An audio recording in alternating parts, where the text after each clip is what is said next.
चीन की economy in दिनों कई तरह की चुनौतियों से घिरी हुई है।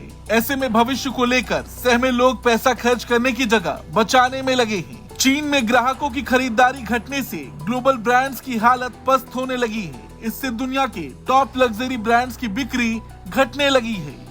दुनिया की सबसे बड़ी लग्जरी कंपनी LVMH की बिक्री पिछले 3 महीने में चीन में 14% कम हो गई, जबकि पहली तिमाही में ये गिरावट 6% रही थी।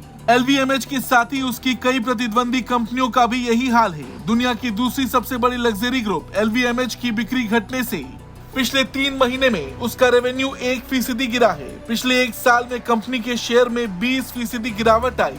इस कंपनी के पास 75 से ज्यादा महंगे ब्रांड हैं, जिनमें लुई विटॉन, डियोर और टिफनी एंड को शामिल हैं। इसके अलावा जिन दूसरे लग्जरी ब्रांड्स की बिक्री में गिरावट आई, उनमें ब्रिटेन के फैशन ब्रांड बर्बरी की चीन में बिक्री 1 साल पहले के मुकाबले 20% कम हो गई।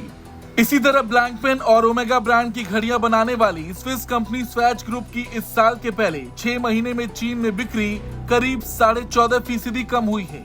लग्जरी ज्वेलरी ब्रांड कंपनी विचमाउंट की जून तिमाही में चीन, हांगकांग और मकाऊ में बिक्री 27% गिर गई। जर्मनी की फैशन कंपनी यूजर बॉस ने चीन में कमजोर डिमांड के चलते अपनी बिक्री का अनुमान घटा दिया है।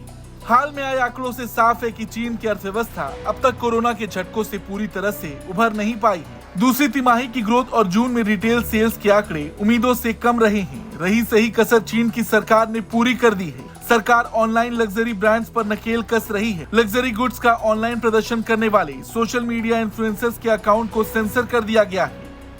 इंटरनेट पर नजर रखने वाली चीन की सरकारी एजेंसी का कहना है कि अश्लीलता और आपत्तिजनक कंटेंट को रोकने के लिए ऐसा किया गया। ब्यूरो रिपोर्ट, भारत तक।